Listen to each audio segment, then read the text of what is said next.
తెలుగు రాష్ట్రాల్లో ఏం నడుస్తుంది ఇప్పుడు అంటే ఒక మంచి బిజినెస్ నడుస్తుంది. 3 పూలు 6 కాయలు కూడా కాదు ఈ బిజినెస్‌లో వచ్చే లాభం. 3 పూలు 36,000 కాయలు. ఏందా బిజినెస్ అంటారా? ఎడ్యుకేషన్ బిజినెస్, విద్యా వ్యాపారం. అబ్బో! అసలు లాభాల పంట, కాసుల వర్షం కురుస్తుంది. ఒక్కసారి ఈ టేబుల్ ఒక్క లుక్ వేయండి దీని వైపు, మొత్తం ఒక కంప్లీట్ పిక్చర్ వచ్చేస్తుంది మీకు. ఎట్లా జరుగుతుంది తెలుగు రాష్ట్రాల్లో విద్యా వ్యాపారం అనేది. ఒకసారి టేబుల్ చూడండి. ప్రైవేట్ కార్పొరేట్ స్కూళ్ళలో మాఫియా ఎట్టా నడుస్తుంది అనేది. మనందరికీ బీటెక్ డిగ్రీ ఫీజులు తెలుసు కదా. డిగ్రీ ఫీజులు మహా అయితే 20 నుంచి 30 వేల మధ్యలో సంవత్సరానికి నడుస్తుంది. ఎంత మంచి కాలేజీలో చదివినా అంతకు మించి ఎక్కువైతే ఏం లేదు. కాస్త డబ్బులు పెట్టి చదువుకునే చదువుల గురించి ఇక్కడ మాట్లాడుకుందాం. బీటెక్, ఇంజనీరింగ్ లేదంటే బీటెక్. ఒకప్పుడు ఎంసెట్ ఉండేది, ఇప్పుడు ఎఫ్సెట్. అట్లాగే ఏపీలో కూడా ఏపీ సెట్ ఏదో సంథింగ్ ఉంది. ఈ సెట్లు రాస్తే ర్యాంక్ వస్తే కన్వీనర్ కోటాలో బీటెక్ లేదా ఇంజనీరింగ్ సీటు కావాలంటే 1,85,000 రూపాయలకు మించి లేదు ఫీజు బీటెక్లో. అదే లోయెస్ట్, అందరికీ మంచి మంచి ర్యాంకులు రావు కదా, కొద్దిమందికి 1,00,000 పైన ర్యాంకులు వస్తుంటాయి. అట్లాంటి వాళ్ళకు కూడా కన్వీనర్ కోటాలో కొన్ని అంతగా ప్రమాణాలు లేని కాలేజీల్లో కూడా కొన్ని సీట్లు వస్తున్నాయి. అట్లాంటి కాలేజీల్లో కూడా 45,000 రూపాయలకి బీటెక్ సీటు దొరుకుతుంది. అంటే ఇంజనీరింగ్ చదువుకోవాలంటే కన్వీనర్ కోటాలో 1,85,000 నుంచి 45,000 రూపాయల మధ్యలో ఫీజులు కడితే సరిపోతుంది. అది ఎంబీబీఎస్ కూడా చూడండి ఒక్కసారి.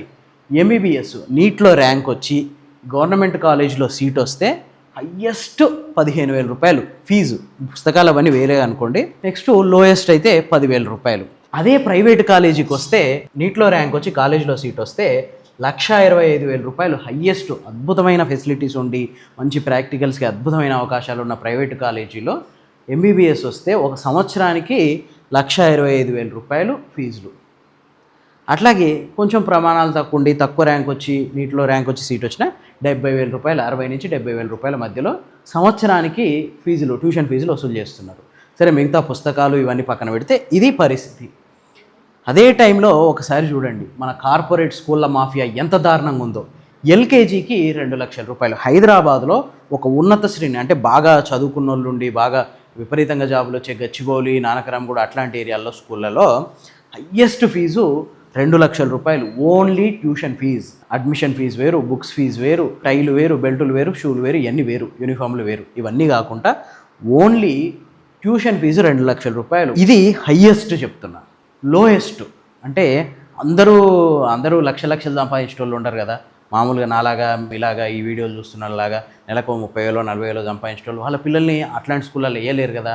ఇట్లాంటి వాళ్ళు వాళ్ళ వీధులు ఉన్నదో, వాళ్ళ గల్లీలు ఉన్నదో, వాళ్ళ వెనక గల్లీలు ఉన్నదో, ముందల గల్లీలు ఉన్నదో చిన్న చిన్న స్కూల్స్ ఉంటాయి కదా, ప్రైవేట్ స్కూల్స్, బడ్జెట్ స్కూల్స్ అంటారు వీటిని. వాటిల్లో కూడా ఎల్కేజీ నర్సరీ ఫీజు, అడ్మిషన్ ఫీజులు 50,000, ఇయర్లీ ఫీజు 50,000 అట. ఇంకా దారుణమైన ముచ్చట ఏంటంటే మళ్ళీ అన్నీ అలాగ్, టైల్ అలాగ్, బెల్ట్లు అలాగ్, బూట్లు అలాగ్, యూనిఫామ్లు అలాగ్, బుక్స్ అలాగ్, అన్నీ వేరు.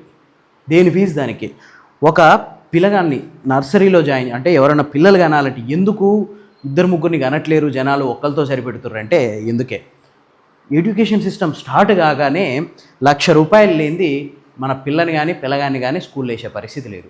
50,000 రూపాయలు ఫీజు, వాడికి టైలు, బెల్టులు, బూట్లు, యూనిఫాము, బుక్స్, టెక్స్ట్ బుక్స్, మళ్ళీ ఇలా నోట్ బుక్స్, వర్క్ బుక్స్, ఆ బుక్స్, ఈ బుక్స్, మన్ను మశానం. ఓన్లీ టెక్స్ట్ బుక్స్కే 4-5 రూపాయలు అవుతున్నాయి. మళ్ళీ వర్క్ బుక్స్ వేరుంటాయి, మళ్ళీ నోట్ బుక్స్ వేరుంటాయి, టై, బెల్టు, యూనిఫాము, బూట్లు, వీటికి వేరుంటుంది. యాక్చువల్గా ఈ ప్రైవేటు కార్పొరేట్ స్కూల్ వాళ్ళకి ఎవడిచ్చిండు పర్మిషను? బుక్స్ అమ్మడానికి, నోట్ బుక్స్ అమ్మడానికి, యూనిఫామ్లు అమ్మడానికి. ఒకప్పుడు ప్రైవేట్ స్కూళ్ళల్లో ఓన్లీ ఒక బెల్ట్, టై మీద ఒక బ్యాడ్జ్, ఇంతవరకు ఒక 100, 50, 200 తీసుకొని ఇచ్చేటోళ్ళు. ఆ ఒక్కటి నా టై బెల్ట్ అయితే నేను 6th క్లాస్లో కొంటే 10th క్లాస్ దాకా వచ్చినాయి. ఇట్లా ఉండేది ముచ్చట. యూనిఫామ్ మన ఇష్టం, బయట ఎక్కడైనా కొనుక్కోవచ్చు, జస్ట్ కలర్ చెప్తారు అంతే, ఈ కలర్లో కొనుక్కోండి అని చెప్తే బయట కొనుక్కుంటాం.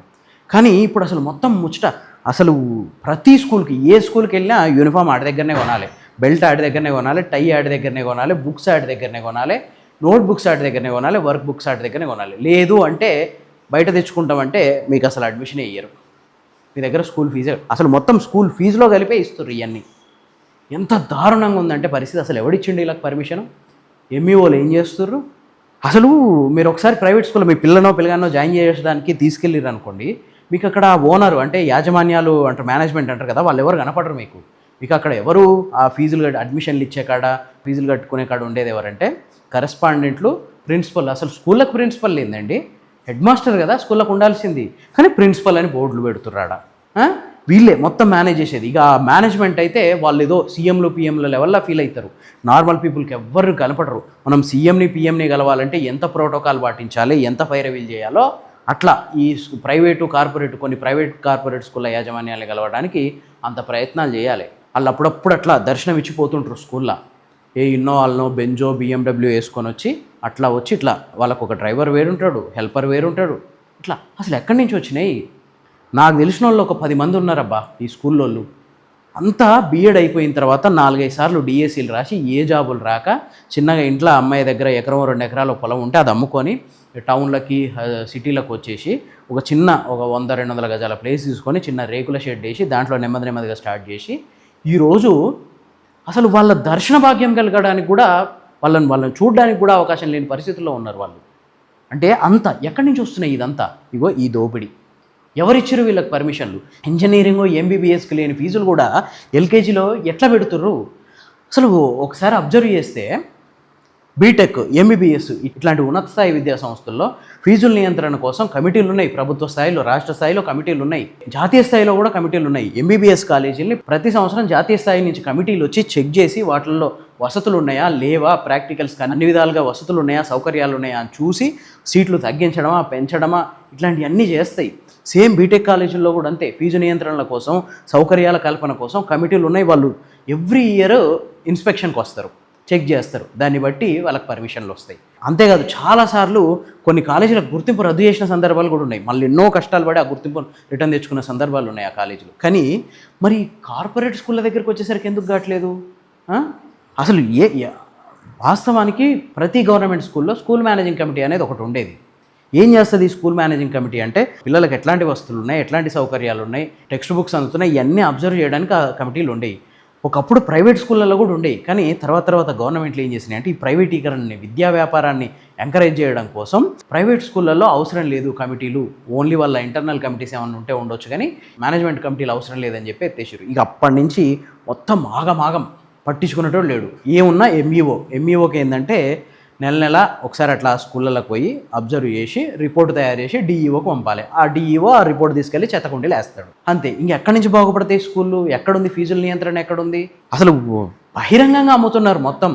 యూనిఫామ్లు, టైలు, బెల్టులు, టెక్స్ట్ బుక్స్ ఇవన్నీ స్కూళ్ళలో బహిరంగంగా అమ్ముతున్నా కూడా కనీసం పట్టించుకునేటోళ్ళు ఎంఈఓలు ఏం చేస్తున్నారు? గాడి పళ్ళు తోముతున్నారా?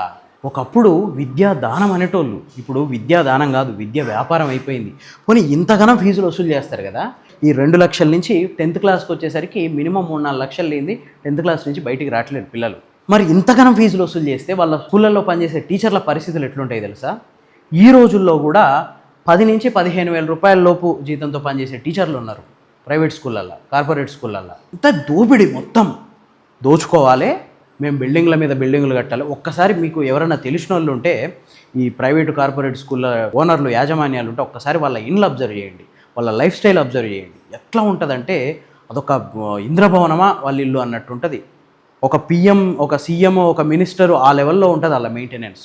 కానీ వాళ్ళ స్కూళ్ళల్లో పనిచేసే టీచర్లకు జీతాలు ఉండవు. ఒక్కొక్క స్కూళ్ళల్లో 2 నెలలకోసారి ఇచ్చిన సందర్భాలు ఉంటాయి, సెలవులు ఉండవు. సెలవు పెడితే జీతం కట్ చేస్తారు. ఇంత దారుణంగా ఉందంటే వ్యవస్థ. నిజంగా హిందూ పురాణాల ప్రకారం విష్ణువు 10వ అవతారం కల్కి అవతారంలో వచ్చి రాక్షసం సంహారం చేసి దుష్ట సంహారణ, శిష్ట రక్షణ చేశారంటారు కదా. నిజంగా అది నిజమైతే ఆ కలికి అవతారం అనేది ఉంటే ఆ కలికి అవతారం ఎత్తి ఫస్ట్ అడుగుపెట్టి భూమి లోపలి పాతాళంలోకి తొక్కాల్సింది ఎవరినంటే ఈ ప్రైవేట్ స్కూళ్ళ యాజమాన్యాన్ని. విద్యాదానం అనే పరిస్థితి నుంచి విద్యా వ్యాపారం, అది కూడా 3 పువ్వులు 36,000 కాయలన్న స్థితికి తీసుకొచ్చారు. దారుణమైన పరిస్థితి. గవర్నమెంట్లు కూడా వాళ్ళకి లొంగి పనిచేయాల్సిన పరిస్థితి. ఈరోజు ఏ గవర్నమెంట్ వచ్చినా కూడా వాళ్ళని ఎదిరించే పరిస్థితి లేకుండా పోయింది. ఇప్పటికైనా గవర్నమెంట్లు గట్టి చర్యలు తీసుకోకుంటే, పక్క రాష్ట్రం గవర్నమెంట్ ఏదో చెప్తుంది కదా 3 కానండి 4 కానండి అని, ఎట్లాగంటారండి? ఎట్లాగంటారు? ఒక వ్యక్తి ఈ రోజుల్లో కూడా 20-25 వేలు నెలకు సంపాదించే ఫ్యామిలీలు ఉన్నాయి. అట్లాంటి వాళ్ళు ఈ ఫీజులు ఎట్లా కడతారు, ఎట్లా పెంచుతారు?